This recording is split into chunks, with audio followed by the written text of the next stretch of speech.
Hey, sports fans, it's Larry Eater with RunBlogRun. We're bringing back a blast from the past.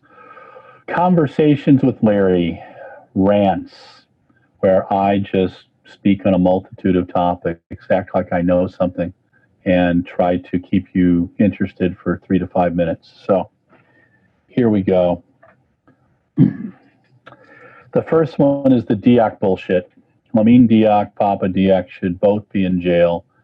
Lamine is kind of in house arrest and with an ankle bracelet around like a white collar criminal in the U.S. You know, guys who steal money from banks and stuff like that. Papa Diack is having his chicken soup in Senegal because why? Well, here's the deal. Papa Diack is the biggest crook, and a week ago he taunted the French authorities and said, why don't they send the Marines in to come and get him?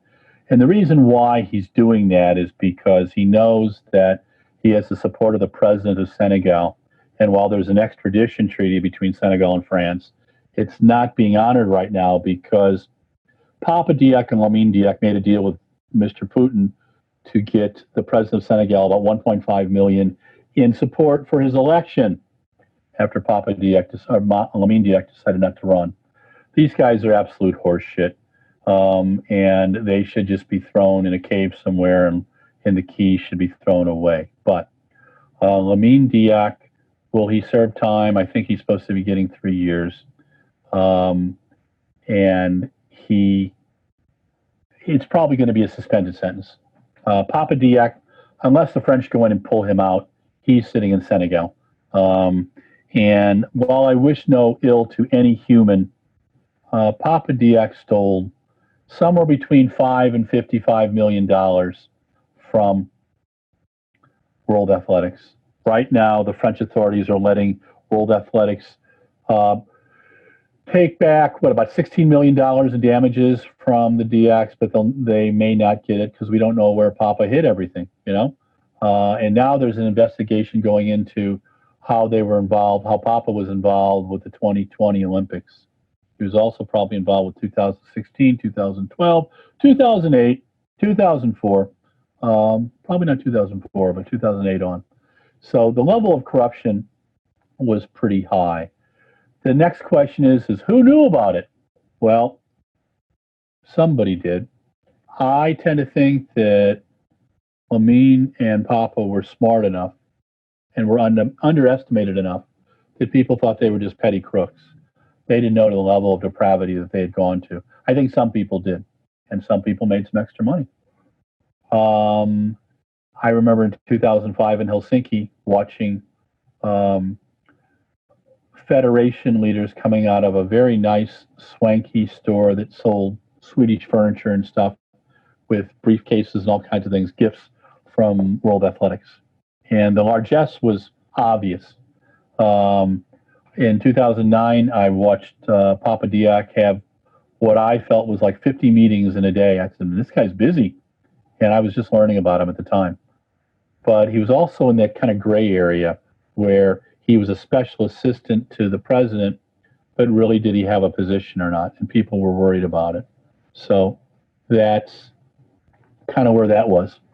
And what should happen to them? Well, in my mind, the fine should be big, the story should be big, and they should take everything that they've got away from both of them.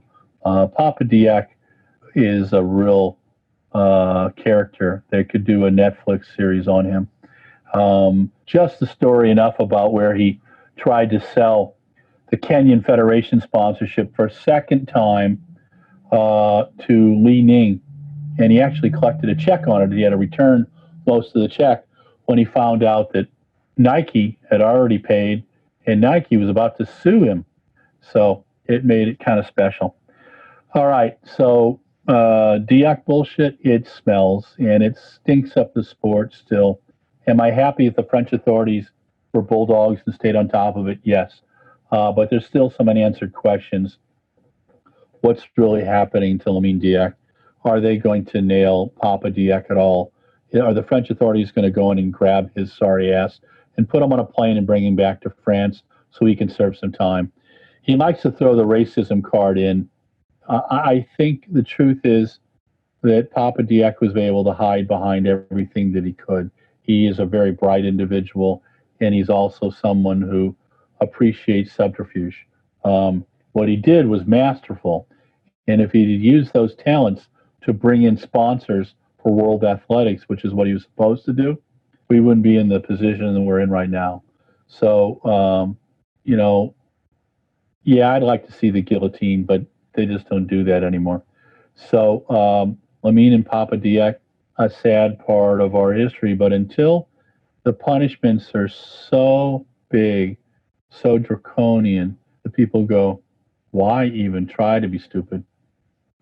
Things are going to continue.